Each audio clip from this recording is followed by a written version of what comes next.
Thank you, ma'am, Thank you. for a wonderful session. Thank you, sir. So now we move on to session 28. Now I invite Kavita, ma'am, to start the session. Thank you, ma'am. Respected Dr. Viswanathan, sir, Rector of Dr. MGR Educational Research Institute, Mr. Balamurugan, sir, Executive Vice President of HCL Technologies, Professor Chinnaiyan, sir, Pro Vice Chancellor, Lingias Vidyapeeth deemed to be university, Mr. Venkatesh, sir, Managing Director, Vesat Renewables, Dr. Ramesh, sir, IGEN President, Dr. Pandian, sir, Principal Director of IGEN, Dr. Srividhya, Educate Global Moderator. So all the distinguished guests and also speakers, participants, a very good morning to one and all present here. Now may I request Pandian, sir, IGEN Principal Director, to welcome the experts, industry experts as well as the academicians. Over to you, sir. Good morning, everybody. Good morning. Good morning, sir. I would like to welcome all the dignitaries for this IGEN ENERGETHON 2025 program. So I would like to invite Mr. Balasubramanian Balamurugan Ramasamy, Executive Vice President HCL Tech, Dr.Chinnaiyan Ramasubramanian, Pro Vice Chancellor, Vidyapeeth University, Dr. D. Viswanathan, Rector, Dr. MGR Educational and Research Institute, Mr. L.R. Venkatesh, Managing Director, Vesat Renewables. I welcome sir for this wonderful program. I am sure the end of this program will be useful to publics and the engineering community for the green activities. Thank you very much for the opportunities. Thank you, ma'am. Thank you, sir. It's really a pleasure for me to be the part of this IGEN, that is a Green Conclave, Green Skills, Green Campuses, Green Educators, building a sustainable academic institution by the industry experts as well as the former Vice Chancellors. So really is a very wonderful topic. It's a need of the hour. Green Conclave, Green Skills, Green Campuses and Green Education. So for this, let me introduce Dr. Srividhya from Educate Global to be the moderator for the session. She is an educationalist, governor advisor, quality assurance and compliance expert, strategic transformations, business life and business coach, author, columnist, global chair, and also global ambassador UN. So with 3 decades of intriguing experience as educationalist committed to sustainability, Dr. Srividhya aimed to create an inclusive, resilient learning environment that support the holistic growth and environmental responsibility. So being a dedicated member of UNESCO and guided by UNESCO mission, Every Child Matters, and she collaborated with the educational organizations to implement these sustainable practices aligned with UNESCO and UAE national agenda in the UAE that fosters a safe and healthy ecosystem for all the stakeholders, especially learners and communities. Being a board member of different social welfare organizations as Emirates, Red Crescent and AA Maktoum Foundation and EAG Emirates Environmental Club, Dr. Srividhya's community well-being, quality assurance and innovative research projects develop the future leaders who prioritize the social and environmental sustainability. Being a strategic transformational coach, she manages the educational initiatives and guides the organizations towards sustainable growth, investments and strategic change, integrating ESG principles into the core operations. So as a motivator and coach, Madam also promote cultural shift centered on sustainability, social welfare and long-term stakeholder engagement. Upholding a people-first approach, she nurtures strong, enduring relationship and sustainable business practices rooted in the integrity. Her hard work and dedication has always been thanked for many awards and accolades. My request Dr. Srividhya Sukumar to take over the session. Over to you, ma'am. Thank you, Dr. Kavita, for that wonderful introduction note, and warm welcome to all the dignitaries who have joined us on this platform. On that note, may I take the privilege of welcoming you all for the IGEN ENERGETHON 2025 fourth edition, that's today. This fourth edition of this globally recognized energy action marathon is set to make a history on this platform today with 20-25-minute world record attempt, which is aligned with the 55th Earth Day that is themed around with the topic under the header of Our Power, Our Planet. This edition will unite 25 global partners, 25 academic institutions, 25 industry and academic leaders with 25,000 participants and 25 strategic teams together, and these stakeholders will engage into continuous solution-oriented dialogue to address the most pressing global energy challenges. Also, please allow me to mention over here with due humble request that it is certified by Asia Book of Records ABR, thank you, World Record Certification Agency WRCA, and official World Record OWR with European Union. And this IGEN ENERGETHON 2025 will focus on shaping the Sustainable Energy Action Plan, advancing the Energy Triangle framework, contributing to the progress of all the 17 developmental goals, driving impactful discussions on state, national, and global levels on UN energy policies, strengthening SDG 4 energy initiatives through global collaboration and knowledge exchange. On that note, today we are meeting on this platform, on this marathon, on particular topic, as Dr. Kavita was mentioning, the Green Conclave on advancing green skills. Before we start the session, and may I request Niranjan to play a video, a prelude video. Thank you. Thank you, Niranjan. அன்றங்கேயோர் நாடு நாட்டில்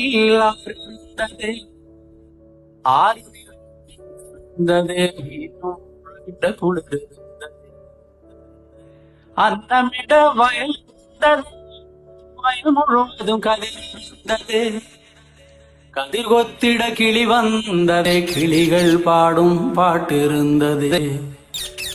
அந்நாட்டில் நிழல் இருந்தது, மண் வழியில் மரம் இருந்தது, மரத்தடியில் பேசி சிரித்திட நண்பர் கூட்டம் 100 இருந்தது. நல்ல மழை பெய்திருந்ததே, நரகத்தீ சூடில்லையே, தீவட்டி கொள்ளை இல்லையே, தின்றது எதுவும் நஞ்சில்லையே. அன்றங்கேயொரு நாடு இருந்ததே, அந்நாட்டில் ஆறு இருந்ததே, ஆறு நிறைய மீன் இருந்ததே, மீனும் முழுகிட குளிர் இருந்ததே. அந்தமிட வயல் இருந்ததே, வயல் முழுவதும் கதிர் இருந்ததே, கதிர் கொத்திட கிளி வந்ததே, கிளிகள் பாடும் பாட்டிருந்ததே. அந்நாட்டில் நிழல் இருந்ததே, மண் வழியில் மரம் இருந்ததே, மரத்தடியில் பேசி சிரித்திட நண்பர் கூட்டம் 100 இருந்ததே.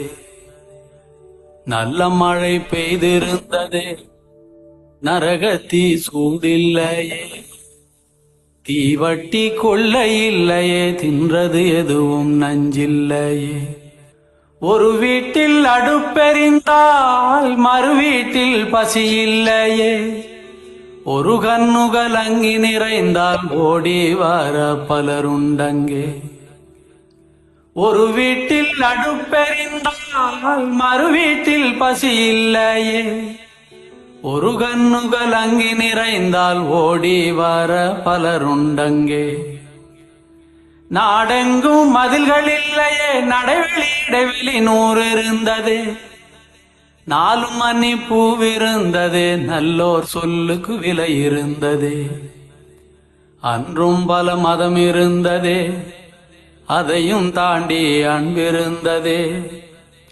அன்றும் பல மதம் இருந்ததே, அதையும் தாண்டி அன்பிருந்ததே. உன்னை படைத்தோன் என்னை படைத்தோன் என்றதொரு சண்டை இல்லையே, உன்னை படைத்தோன் என்னை படைத்தோன் என்றதொரு சண்டை இல்லையே. அந்நாட்டை கண்டவர் உண்டோ, எங்கே போனது தெளிவுண்டோ, அந்நாடு இறந்து போனதோ, அது வெறும் ஒரு கனவானதோ. அந்நாட்டை கண்டவருண்டோ எங்கே போனது தெளிவுண்டோ அந்நாடு இறந்து போனதோ அது வெறும் ஒரு கனவானதோ அன்றங்கே ஒரு நாடு இருந்ததே அந்நாட்டில் ஆறு இருந்ததே ஆறு நிறைய மீன் இருந்ததே மீனும் முழுகிட குளிர் இருந்ததே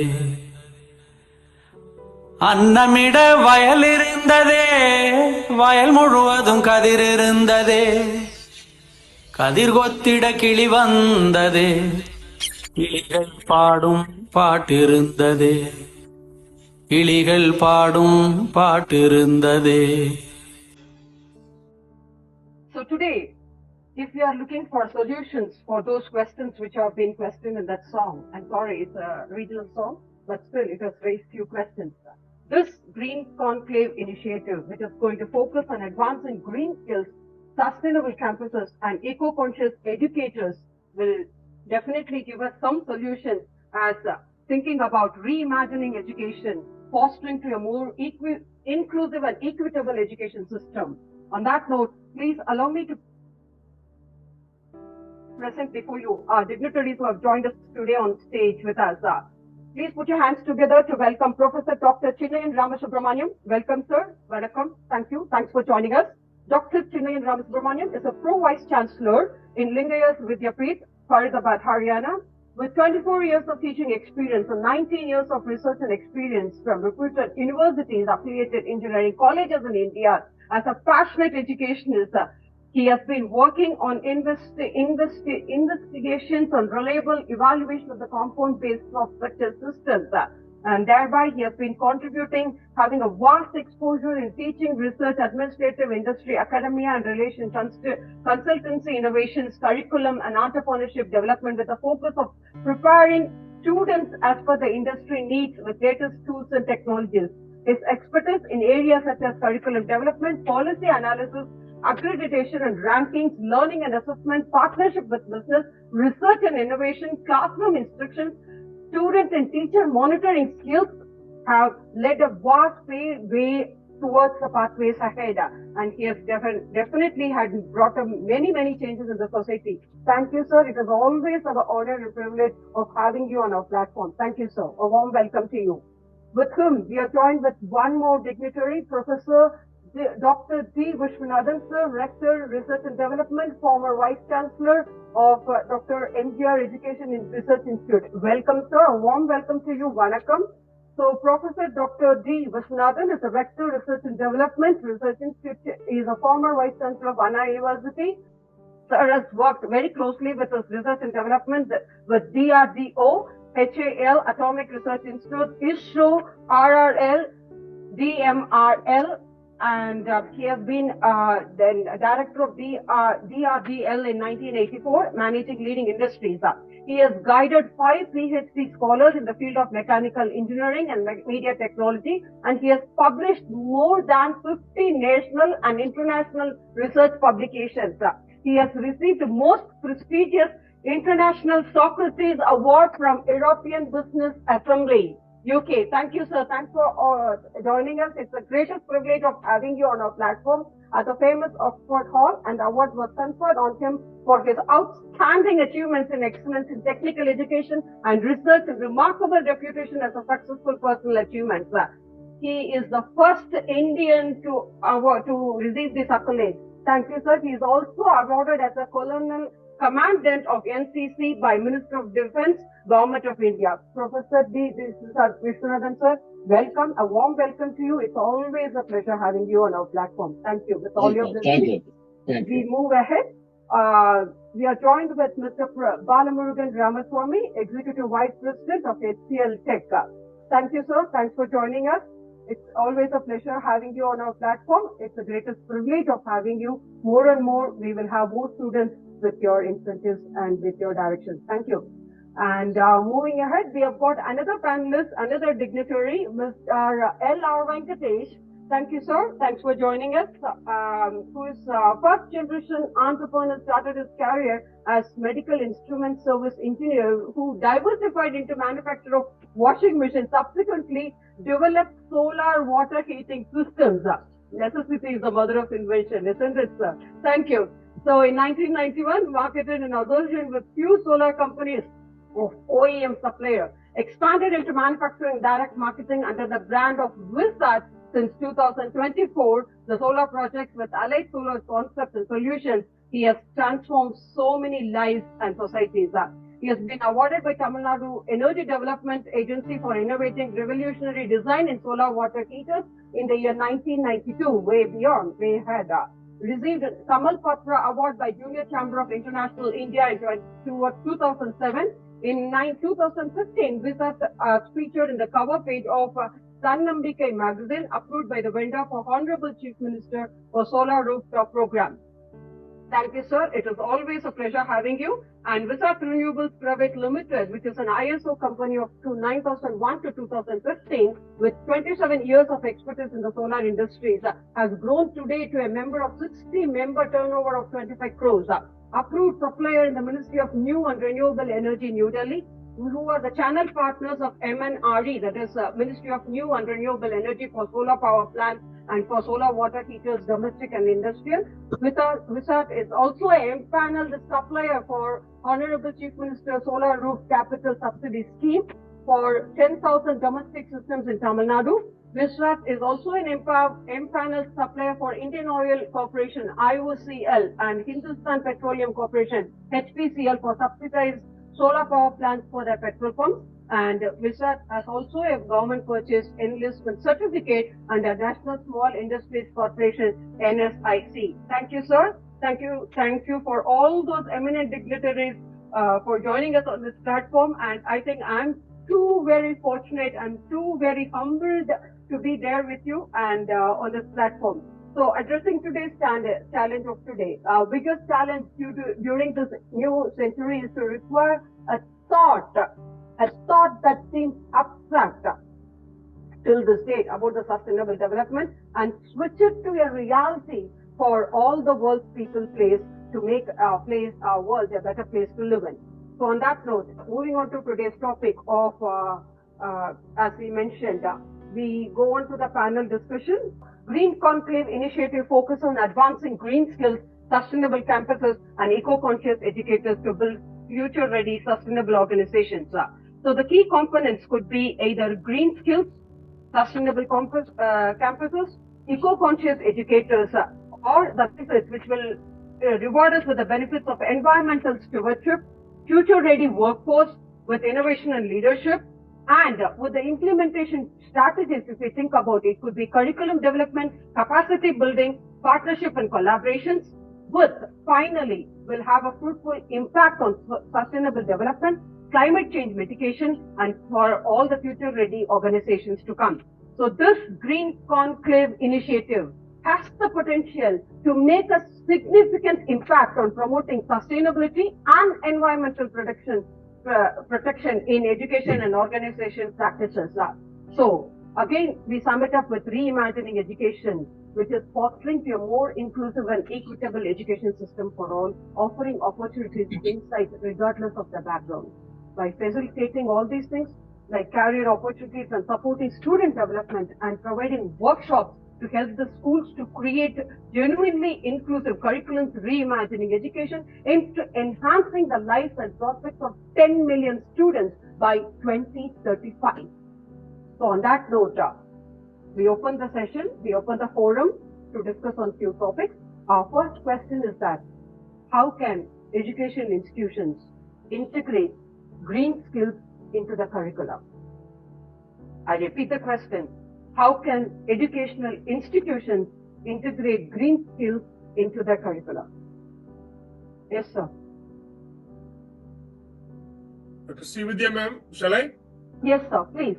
Yes, very good morning and pleasant morning to one and all gathered here, and my sincere appreciation to the entire team of this IGEN Energization 2025 conference, which is hosted for around 2 days, right? 36 hours. Yes, sir. by Institution of Green Engineers and the entire team of Professor Ramesh and Dr. Srividhya and Dr. Kavita and the entire team of India and international forums. And the topic which I heard session is SDG 7, 12 and 13. How we can incorporate all this in the educational institutions in the curriculum. It is a need of an hour to make incorporate all the SDG goals, 17 goals in our academia and research so that we will have a sustainable India and even entire world for another 20-30 years. So that is the dream of UN also. So how we can incorporate this environmental and the green and even clean campus in our curriculum is to initiate from the first year itself. So once the student join in the field of engineering, arts and science, or pharmacy or management, whatever it may be. So when we are setting the scheme and syllabus, so we have to incorporate all the syllabus with respect to SDG goals. And not only in the theory, but it has to be mapped with the SDG goals with respect to the practicals. So when we are discussing about the mini projects and main projects, the outcome of the mini and main project must match with the SDG goals. That is a need of an hour. So what we are doing in our Lingayas Vidyapith University, we are mapping all the mini project and main project outcomes so that it mapping with this SDG goals. And when we are discussing about this SDG 7, 12 and 13, the first thing is the simple as a Pro VC, what I used to do as an administrator. I think so Professor Dr. Viswanathan sir, VC of Anna University will accept this. So when we are using the electrical appliances, we are putting some notice boards in the college corners and the campuses in the classrooms.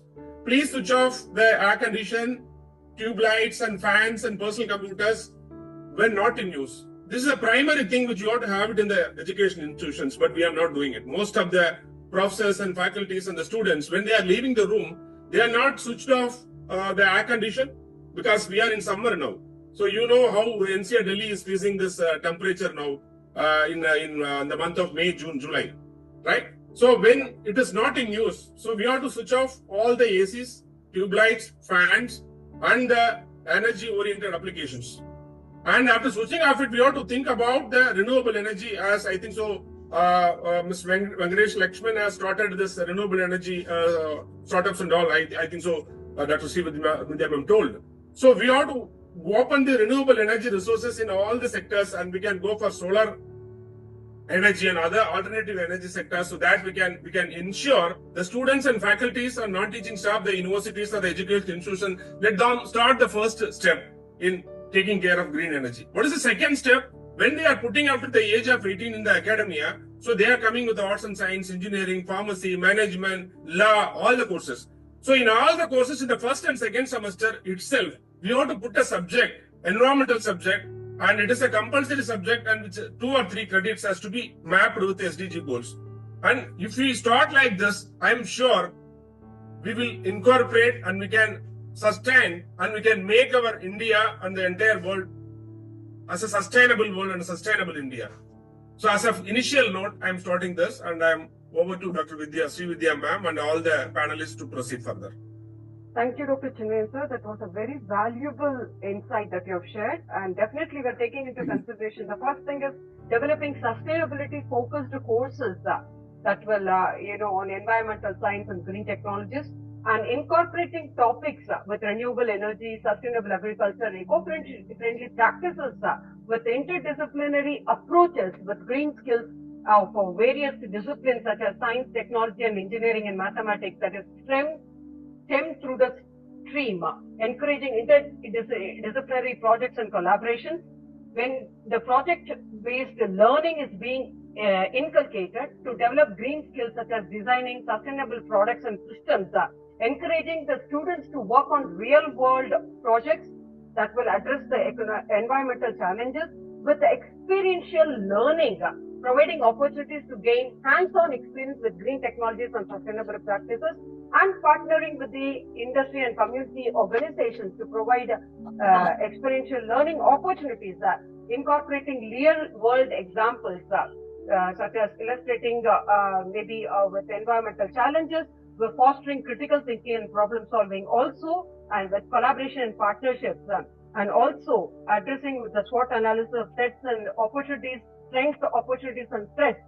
When it comes to the threat, students should become more responsible in handling this. When you talk about rights, follow the responsibilities. So when you are moving ahead to enjoy your rights, you have the responsibility to adhere to it, to abide by it. Definitely, I think these should be incorporated. On that note, please allow me to make a mention over here, since all the educators are here. This can be easily incorporated with the Tamil Nadu electricity government. The switch itself, the very switch of the power switch that we are talking about for the electricity provision, it comes with a very small chip.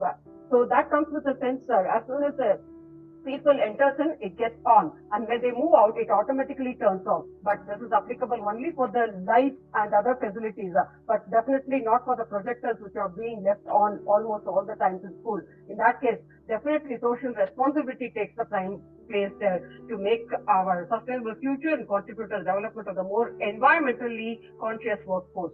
Thank you, sir. That was a very valuable insight and inference that you shared with us on this platform. Moving to the second question. What role The same do question. sustainable campuses? Yes, sir. Please. Thank you. The same question. We have to add this syllabus in the school level.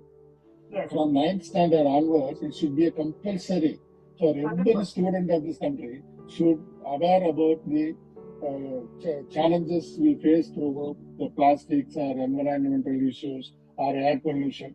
All aspects we need to incorporate in the school level, and importance of curriculum redesign, teacher training, collaboration with the industry, as well as the renewable energy, waste reduction, sustainable agriculture, environmental stewardship, green construction and infrastructure. All aspects we need to make it a compulsory education from 9th standard onwards. And when they come to the college level, they get a different branches. They are not, for example, faculty of law or faculty of science. They are not incorporating these subjects.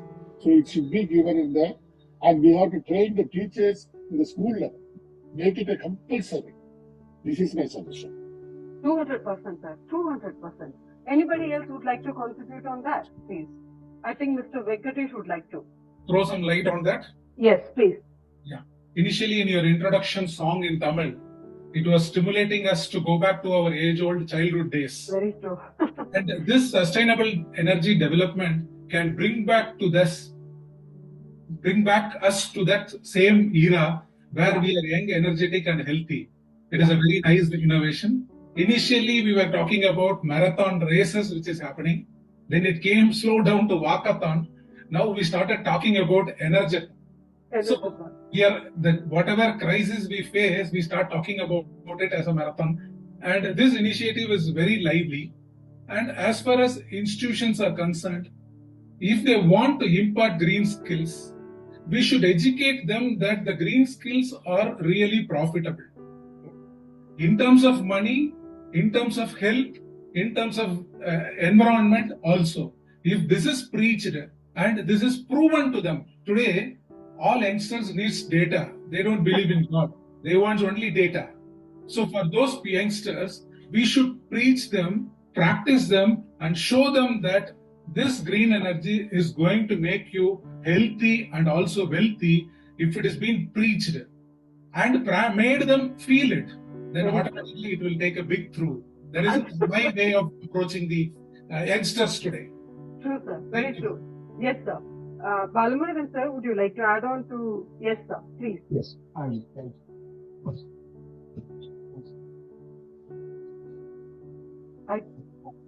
Have you been muted, sir? No.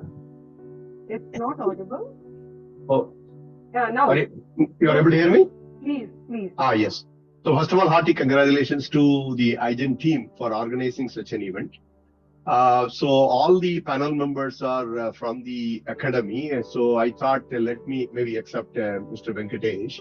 I wanted to give a perspective of what we are really doing in the corporate world. Because the sustainability is taken as one of the important goals. So as a company, we actually take targets for sustainability, and we keep reporting what is happening on the sustainability front. So being part of HCL Tech senior leadership team, I would like to share some of the specific targets that we have taken. The reason why it is important is, the academy should actually align with what is going on in the industry. For example, for the planet, we have taken a goal of achieving net zero emission by 2040. reduce absolute scope 1 and scope 2 emissions by 50% by 2030, transition 80% of our electricity usage to renewable energy by 2030, achieve zero waste to landfill at all our HCL Tech-owned facilities by 2025. Improve on the people front, improve the sustainability knowledge and skills of our employees. On the governance front, we are strengthening our sustainable supply chain process, because unless the whole value chain adopts sustainability, it's very difficult to produce the net, sustainable, advantage. So these are the kind of targets we take. So why this is important for, the student community to be aware is when they really enter into the industry, they need to be definitely familiar with that. The second important point is we have started something called Sustainability School, where, for example, 15,700 hours of training is given to all our employees in the last year, where they are actually taught about climate change and the UN Global Compact Economy, sustainability reporting, how do we do, green software practitioner courses, green marketing challenge from UNSSC, sustainable product design. So these are the things which are very mandatory for every employee of HCL Tech to really go through, to be familiar with that, so that in whatever we do in our operations, day-to-day life, the professor talked about switching on the fan, switching off the fan, AC, projector, all. So all the things are, well integrated. It's actually a mandatory requirement for the employees of HCL Tech. I'm sure, same is being followed in every corporation who are very responsible for the society. So I thought, let me highlight this so that it becomes part of the, overall curriculum, the green skill. Thank you. Definitely, that was a really value-added input to the session, sir. Thank you so much. Thanks for sharing all those information. I think people do not even know about these things. So how relevant it is to the present topic. Definitely, as it is a knowledge-sharing platform, sharing all this information definitely plays a new avenue for people to work on that. Now, summing up to the first question, that education institution integrating green skills into the curricula. I've got one last addition to that, is that as Professor was mentioning, having green skills curriculum in the courses, this can be integrated into the curriculum with every single top. When they make the lesson plan only, there should be a small bottom line saying that this particular topic is addressing to the SDG 17, among all 17 SDG goals. This is addressing the 17th goal or 14th goal, or whichever goal it is, they can highlight it and with all the benefits. So that will really complete the thing. Now, moving on to the next question, what role do these sustainable campuses, as Sir was mentioning, sustainable campuses play a promoting role in environmental awareness and education? What role do sustainable campuses play promoting role in environmental awareness and education? I think Balamurugan sir, I think you can answer it, because since you have already implemented these programs, you can really elaborate on that. Thank you. Thank you, sir. So thanks for this. So first of all, most of the corporates, especially leading global corporations, they adopt, all the certifications like LEED in the campuses. And, planting trees. If you take our education, I will actually address more of educational campuses. In terms of planting the trees, if you see many of the campuses, they're, especially in India, they're very good. But when you talk about adoption of renewable energy, I don't think we are anywhere there. So there is a bigger role to be played by Mr. Venkatesh, because you go to any school or any colleges, there is abundant space available. There's a lot of scope for putting the solar plant, but I don't think it is there. So if you want me to make one single recommendation, all the schools, colleges, campuses, if they can really, adopt renewable energy, and if they 100% of their power, for example, we have taken a target, 80% of our power consumption shall be from renewable energy in our campus. Same way, if all educational institutions, take this target of 100% of, their energy shall be from their own, solar power plant, I think we will be somewhere else in this country. That's what is the only one recommendation I'll make. But the rest of the areas, people are very good at. Whether it is water conservation or planting trees. There's so much of movement going on, and it's all adopted very well. So I will only I see this as a gap, and this needs to be filled. Definitely. Sure. So, with our topic of one planet, one power, there is going to be one power, that is solar. That's what we are thinking about, and that's what we are heading to. So on that note, I think Mr. Venkatesh would like to contribute more on that. Thank you, sir. Yes. Yeah, madam, 33 years we have been struggling with enforcing this into the institutions. And for Shri.Balamurugan Sar's information, we have already completed in 60% in Periyar Manima University, Vallam. In Tanjavur, it is a 60% green campus. Very good.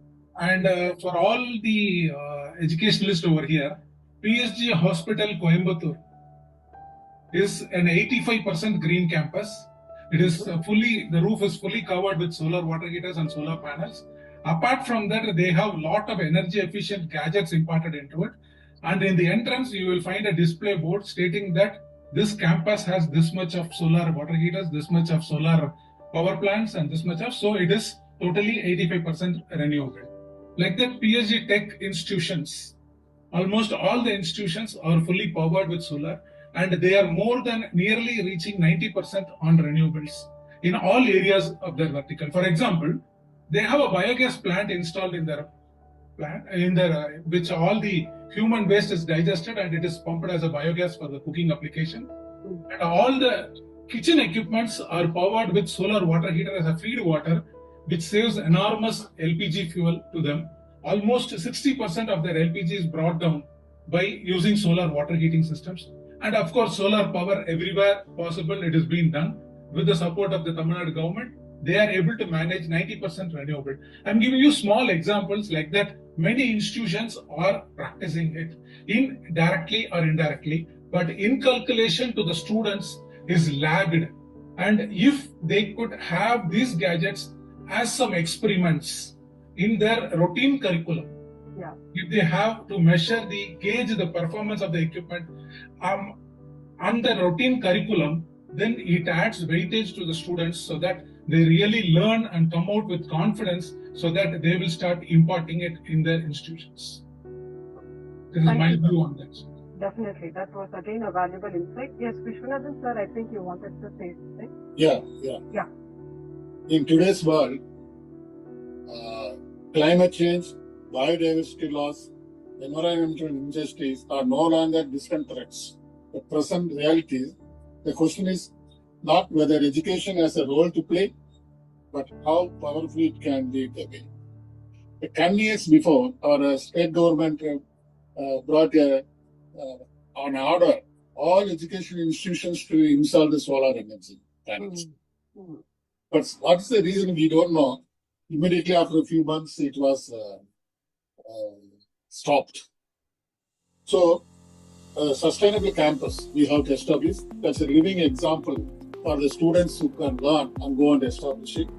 First, sustainable campuses serve as a living laboratories. Here, learning does not stop to the classroom door. Students participate in real-world sustainability efforts.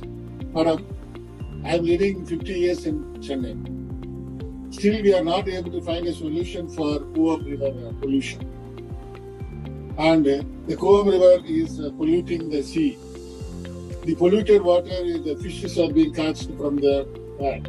There we found a lot of contaminations in the fish, including plastic particles. It went into the human body, and we have seen that 70% of the human blood contains plastic particles, nanoparticles. So these are the dangers which we have to educate the students in the school, the campus itself. Secondly, they help embed environmental awareness across the curriculum. Third one, campuses near future, culture of conscious living. And e-vehicles are increasing. The demand for our normal electricity human consumption is about 25,000 megawatts. And if all vehicles started electric charging, we may need 75,000 megawatt power. Where we will go? Only renewable energy solutions. That has to start from the beginning, from the campus itself. Thank you. Yes, we all will be left to the mercy of Vesat. Yeah. Yeah. So, Chinnaiyan sir, would you like to add on to that before we sum it up, please? Yes, ma'am. Actually, I want to add a single point because whenever we are discussing about this SDG goals, it is in paper or in presentation only. When it comes for implementation in the campuses, only for accreditation and awards, when NBA committee, NAC committee, they are coming, no? We will prepare all the files with respect to this SDG goals, and we are having all the green energy, all this, and at least 1 or 2 months they will do work on that. After that, I'm seeing, because I'm having 25 years experience, like I think so, Professor Farmer VC sir will aware of it. What we are doing, we are speaking and we are doing presentation and we are discussing in conferences. After that day, what is happening, no? When again next audit comes, we are working on that. Frankly speaking, again I'm telling, first note I had told, when not in use, please switch off ACs, tube lights, fans, PCs, and even LCD projectors as you suggested. One more thing, second is, every institutions are having hostels, right? Around 100 or 500, 200, 300 students are there. So once they are doing breakfast or dinner or lunch, the wastage that we are making, food waste, they are putting in the biogas plant. We are telling in PPT, but whether it is applicable or whether we are forcing them to do it, it's a big question mark. So what the administrators or leadership like team us, like us, with the support of HRD ministry or AICT or even NBA NAC accreditation teams, that is be forced, right? That is be forced to do this in hostels. This food waste management has to be run 24/7. Like we are doing, Monday to Saturday, we are working 8 hours. Like that, the biogas plant has to work 24/7. Then only this outcome of this conference, I'm telling today also, that will be applicable and we can match it with the sustainable development goals. As Balamurugan sir told, every day they are doing a number of technical programs for the HCL employees, HCL Tech employees, right? So when it comes implementation from the day one, and as our former VC sir told, from the school itself, we have to inculcate the practice of this waste management. And also VC sir told, for the past 50 years, sir is there in Chennai. I'm also there 50 years in South also. So I am aware, still we are planning and we are going to reform this QM and we are going to convert it. It is in the paper, it is in the budget, but when it comes, I think so this 4 years I am seeing, sir, some drastic changes and we have done some saplings and all, it is done under QM, it seems, right? So that is to be initiated. As Venkatesh told, sampling has to be initiated in the campus. Only what we are doing during environmental week, 7 days we will plan, we will do some saplings and we will go for some photographs and we will have geotag photographs and we will save it in the soft copy in drive, and when any presentation comes, we will put in the PPT. But sapling, whether that sapling which is planted last year, whether it is grown or not, that is a big question mark.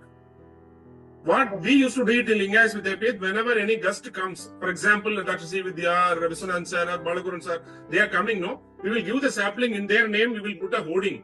And our Chancellor is always used to take care of that. When Srividhya is coming for the second time, she'll see the growth and our name will be there in that. This we can incorporate from the schools also. Whenever we are inviting so many guests, so in the campus, what we ought to do, those guests are putting samplings. When after that program is over, whether they are pouring water on a daily basis, there is a big question mark. These are all my inputs actually, which you want to take it forward for matching the sustainable development goals. Definitely, sir. This is awareness we have to create. Yes. I would like to add one more point to Sir Chinnaiyan sir told. Yeah. In one of the industry canteen, when I was sitting there and having food, I could find a big slogan stating that don't waste food. Correct, sir. Correct. And this is happening more in the student community because they waste it lavishly.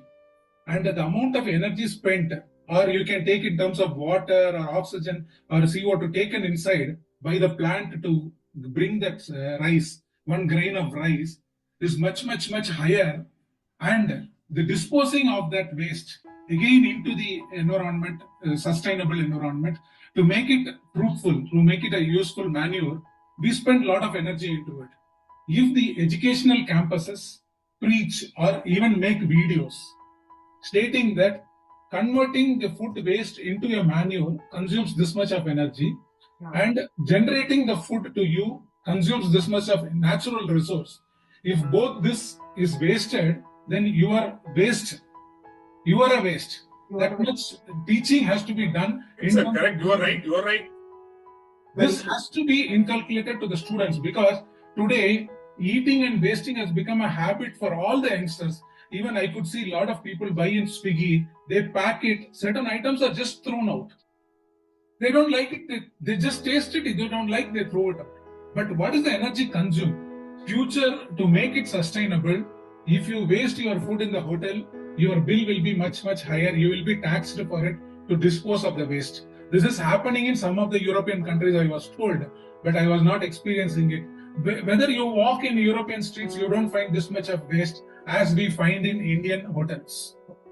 So definitely this has to be created a ban. Our taxation has to come to make the environment sustainable, calculating the cost of energy input and the cost of energy output. Thank you. Thank you. Can we move on, sir? Yeah, sure.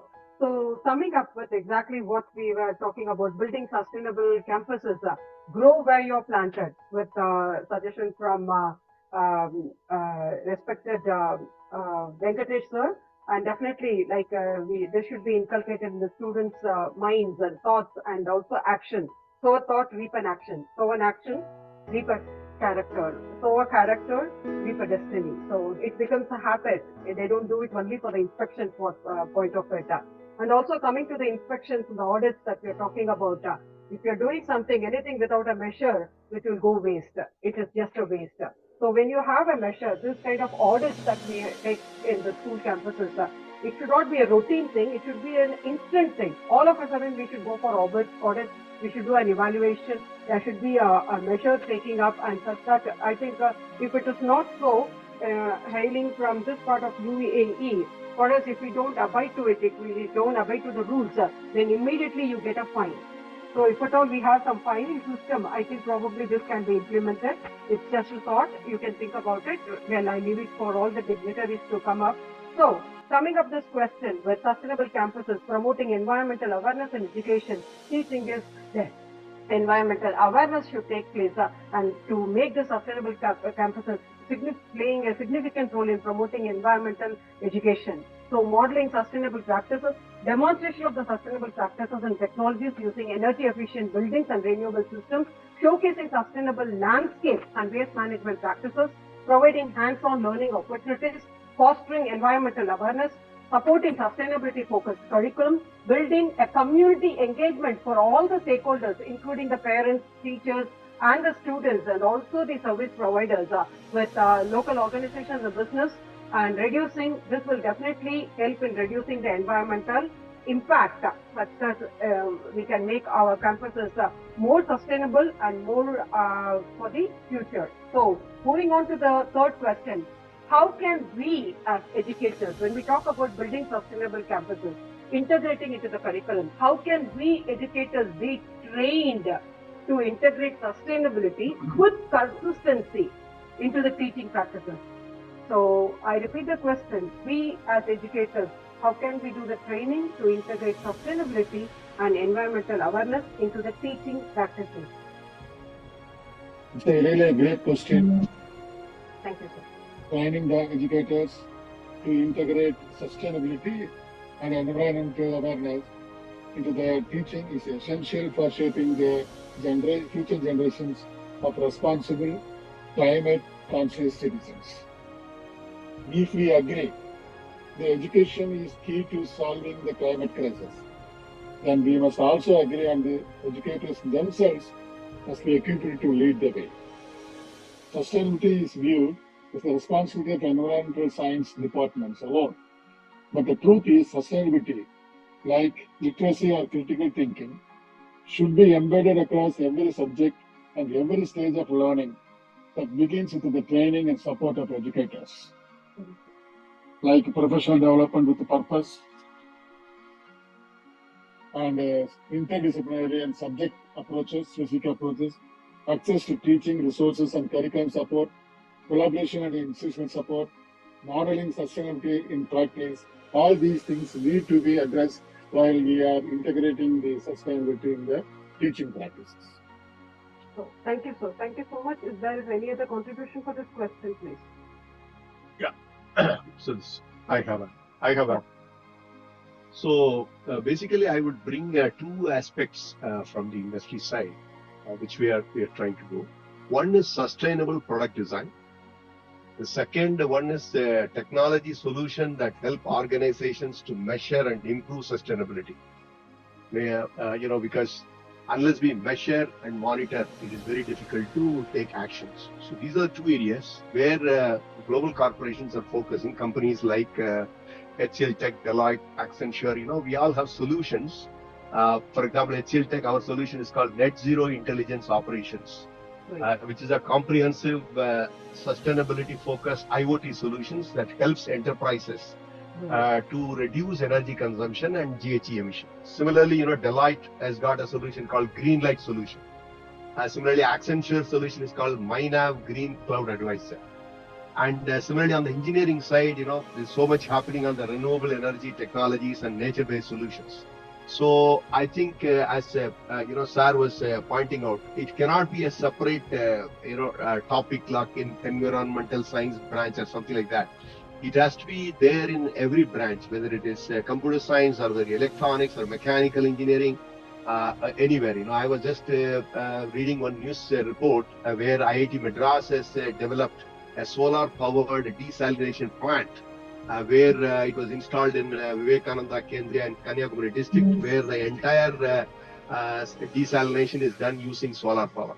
It was a news item very recently, and it is published in Science Direct magazine as well. So there is so much we can do if the educators are trained to integrate sustainability and environmental awareness. That was my input from the industry side.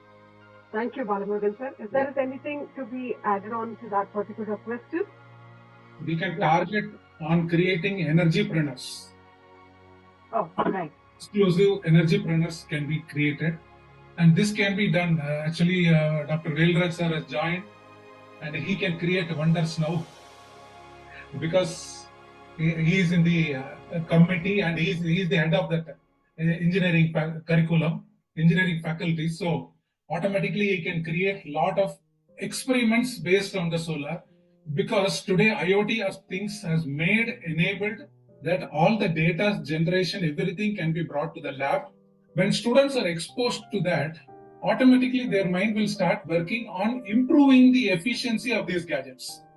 Since they are not aware, they are not able to work on the efficiency of that. Some R&D experts are doing globally, but our students can be made to see what is the functioning of the system and what is the performance of the system, and how tilt angle can increase, how the cells efficiency can be improved. Like the improving the efficiency of the gadgets can be put into their minds by showing the current examples. So automatically the young brains will give a lot of creative inputs which can make the environmental more sustainable than what is it today. Dr. Srividhya ma'am, from my side, as a leadership award, we will think, so we can select the titles like solid waste management, liquid waste management, e-waste management, which is in the paper and PPT only. When it comes, it is not happening. Since I am in NCR Delhi for the past 1.5 years, so solid waste management in NCR Delhi is not at all happening. But if we are taking projects like solid waste management, the entire NCR Delhi, because every year they are affected by pollutions. So that much humidity is there, and I think so you are aware of the pollution about which is happening in NCR Delhi. But when we are coming the south, this index is air quality index is very, very, very good, below 100, even 60 or 50 in Chennai and Bangalore. When you come to NCR Delhi, the air quality index is about 340 or 400, even 450 or 500 also in the winter and so many days. And that's why I think so most of the people are not afford to come to NCR Delhi for even job relocation also. So how we can rectify it, as Venkatesh sir told, and even VC sir and Balamurugan sir will accept this, and we have to initiate this solid waste and liquid waste and even e-waste management, and we have to convert into some very good products. Right? So what we have to, as academicians, as a leader, what we have to do, we have to initiate this e-waste management, even this paper waste management in the campus itself. Yeah. Right? So all the third parties are doing paper plates, paper cups, and they are selling it to the market. If we initiate the student level, the student startup we are speaking. So student startups can be made with this waste management. Even the biogas plant can be run with the students of any institutions. The paper waste can be managed with the students. And even this liquid waste and solid waste can be managed with the students. And the students has to give the leadership to run these startups in the campus itself so that the target of this SDG goals will achieved as early as possible, right? And these are all my inputs and insights. I think so. We are having different domain people, industry people, and academicians, and even so many participants outside India also they are attending. And I think so. My insight towards this conference is we have to bring some outcomes out of this conference, which is a need of an hour. And thanks to Srividhya ma'am and Ramesh sir and Dr. Kavita ma'am and all the dignitaries, because I'm having meeting. With your consent, shall I leave? I'm requesting all the dignitaries, please. My apologies. I'm leaving for the day because I'm having some meetings. Thank you very much. And thanks for the invitation. And we all will collaborate. Venkatesh sir, please. NCR Delhi, one time you just try to come. We will collaborate. Ask PhD what you did. And we will do it in our university. Our doors always open. Please come and send me the proposal. Anything you want to do it and implementation in NCR Delhi, I'm there with you to implement. Even I'm inviting Dr. Srividhya ma'am and Ramesh sir also to come to our campus so that we can collaborate and think, do the changes. And even our former VC sir, I'll invite you as a guest of honor for doing this SDG. And even Balamurugan sir from HL Tech also. So you all please come. We will start working on the changes with respect to sustainable development goals. Excellent. I shared a small presentation in the group, sir. WhatsApp group. Yes, I had seen that. Right. I will invite you as a guest of honor one day physically to our campus so that you can launch all the products and what you want to launch to the student community. I'm there with you. You just always invited, cordially invited. Thank you. Thank you very much. Thank you, sir. Chinnaiyan sir. Though we will be missing you for the rest of the session, it's YouTube live and it's always available on YouTube, and you can really catch up with the recording. Definitely, this will moving ahead, coming up with that particular question of building sustainable campuses, and also moving ahead with how educators can train to integrate sustainability and environmental awareness into the teaching practices by professional development programs, curriculum development, with proper mentoring and coaching, and also not missing out on online resources and coaching which should be made available anytime, anywhere people can access it, with the community engagement as a project, with encouraging educators to engage into the local communities and the organizations to promote sustainability, providing opportunities for the educators to participate in sustainability initiatives and projects. Thereby, with a proper, as we have mentioned, anything without measure, which will go waste. So the audit reports will have a reflection and feedback to go back and work on the recommendations, to work on the remedials, work on the restoratives projects as the training programs, encouraging educators to reflect on the teaching practices with the identification of the areas for improvement. Providing feedback and support will help to integrate sustainability and environmental awareness into the teaching practices, with the benefits of improved teaching practices, increased student engagement and community impact. Definitely this will help a long way through. Thanks for all those contributions. Moving ahead, how can we as educators balance academic rigor with environmental education? How can we as educators balance academic rigor with environmental education? Yes, sir. Anybody would like to contribute on that? Hello. At first glance, Balamurugan, yes, sir. Please, Viswanathan. Please go. Thank you. hello? Yes.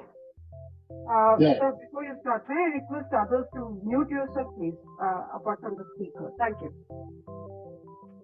Thank you. Okay, Viswanathan, sir, okay. please go ahead. Some might see these competing priorities. One rooted in standards, assessments, and intellectual discipline. The other in values, activism, and awareness. But let me offer a small information regarding environmental education is not a threat to academic rigor. It is a powerful vehicle for it. Today's environmental challenges are complex. Climate change, water scarcity, deforestation, food systems, pollution. These are not simple problems with simple answers. To engage, students must analyze data across disciplines, understand interconnected systems, question assumptions, apply ethical reasoning, and communicate solutions really. These are not soft skills. They are hallmarks of rigorous thinking.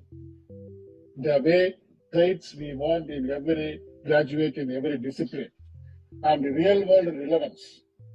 The science class, analyzing local air quality data, connects directly to public health. In economics, modeling the cost benefit or renewable energy brings statistics to life. In literature, exploring eco-criticism depends understanding of both text and context.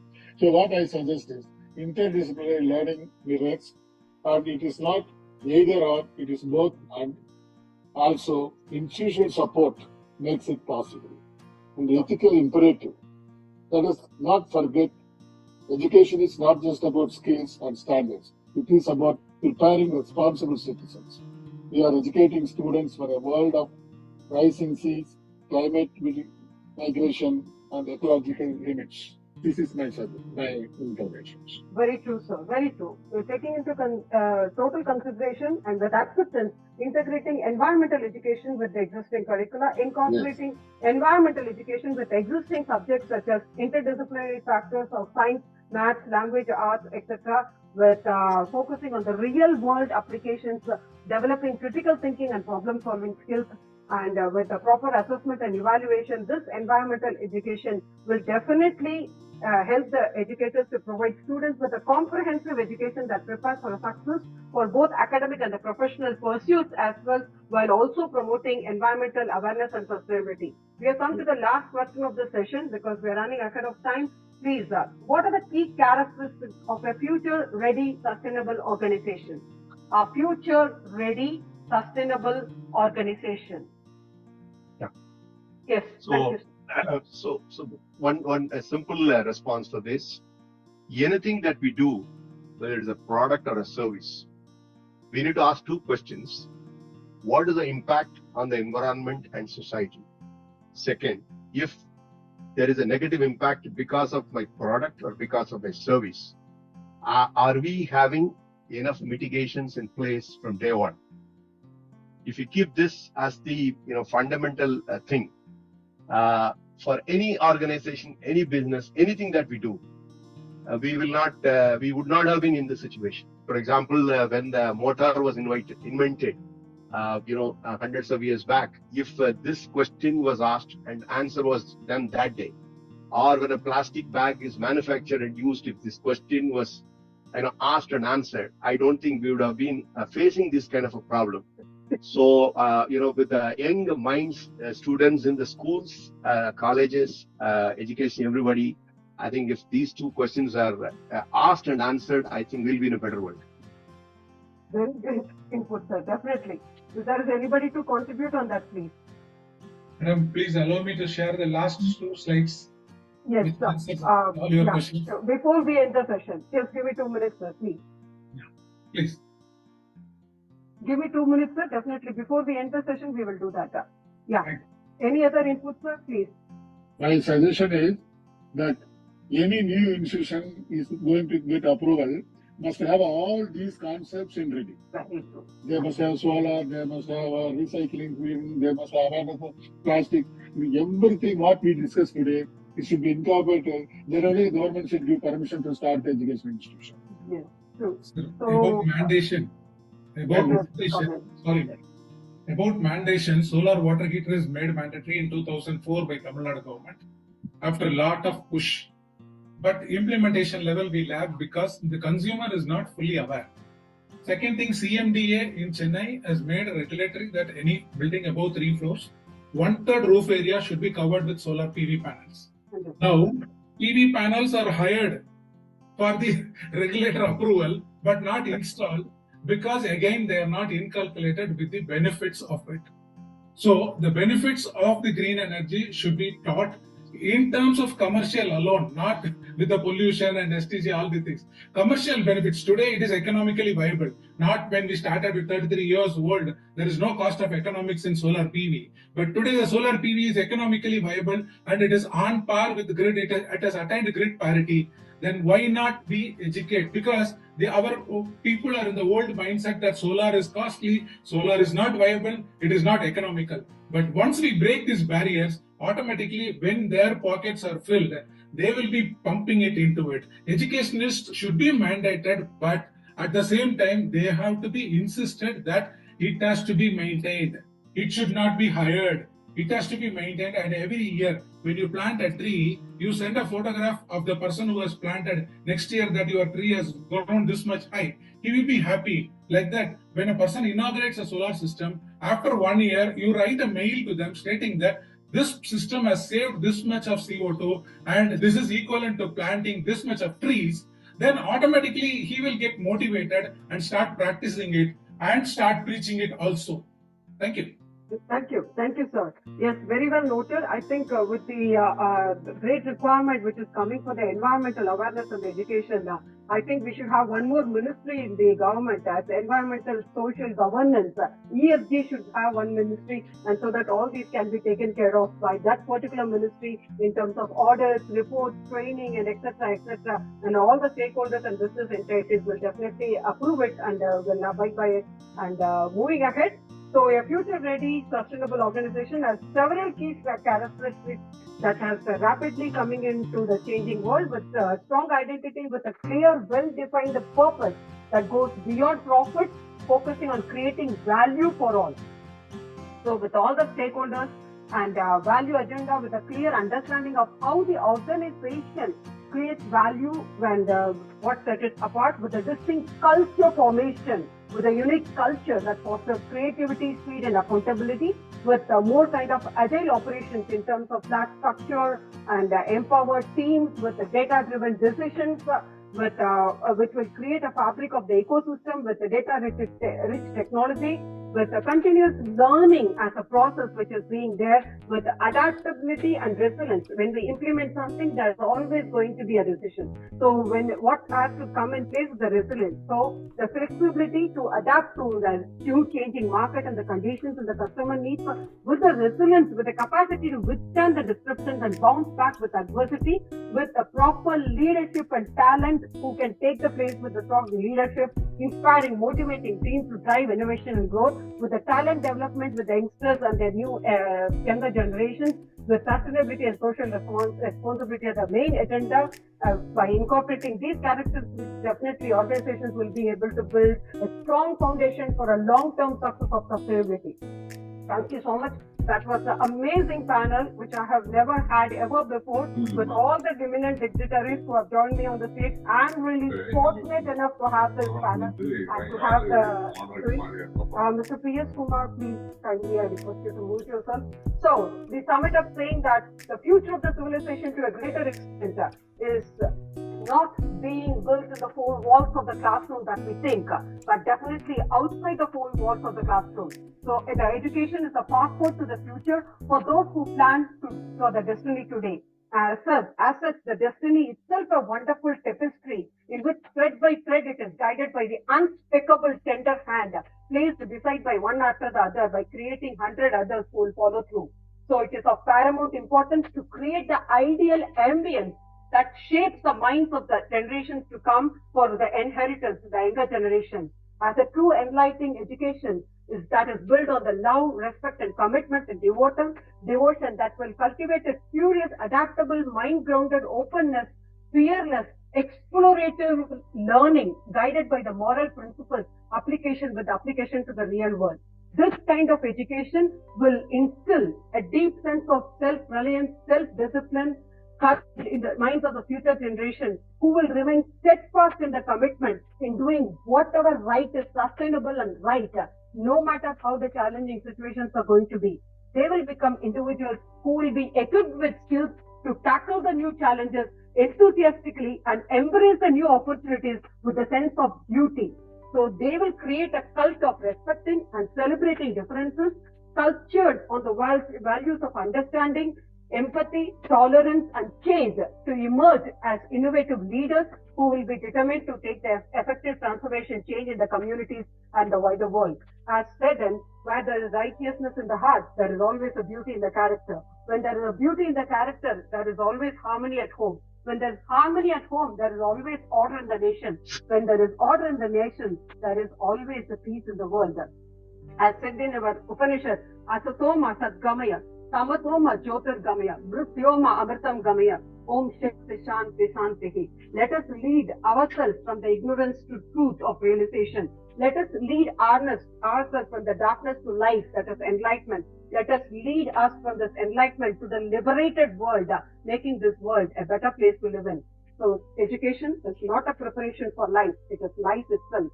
So they don't teach students, we inspire students and guide them to become our soulmates, lead kindly life. Thank you so much. Thank you, ma'am.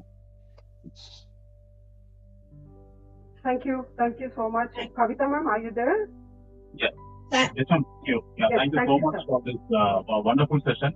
I think definitely it is a connections with the academics and research as well as with the industry people. Definitely it is lead of the hour. We have, I think, the eminent personalities, our Viswanathan sir, who is the former Vice Chancellor. We have from Shri.Balamurugan Ramasamy sir and Venkatesh sir from the solar industry, and also from the eminent persons who have been left from as Periyar Maniammai.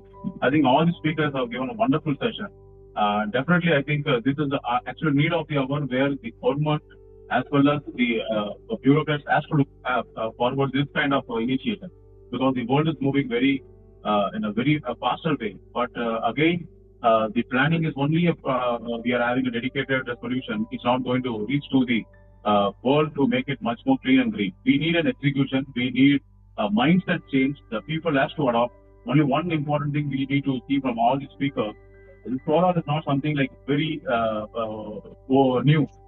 We launched, I think, satellite somewhere in 1965 by Americans, NASA, ESA, India, with using solar panels. But till today, I think we couldn't be able to connect the solar panels in each of the houses. So that's the important mindset. I think people should have that change.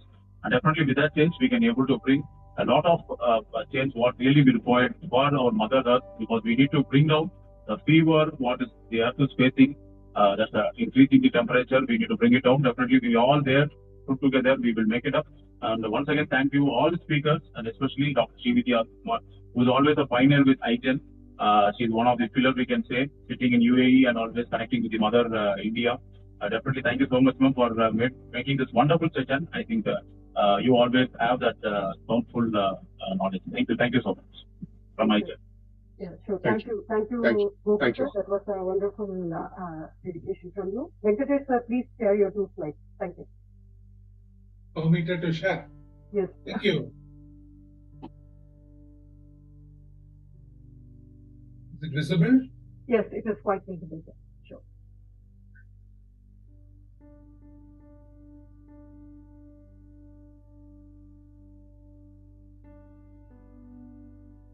We are able to see it, sir. You can. Yeah, fine. All the solar gadgets, when it is put into practice, it will emit. If we don't use the conventional geysers, when we use completely heater power or diesel genset, we emit pollution, releasing CO2, which has to be converted to oxygen by the trees.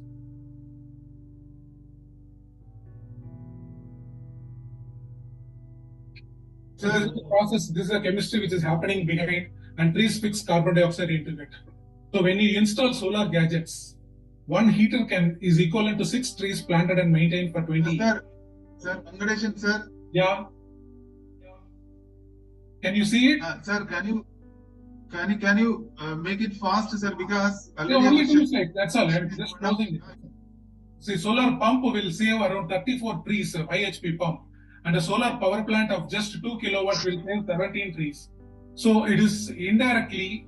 I want to conclude that green energy, green engineers do social forestry in urban areas.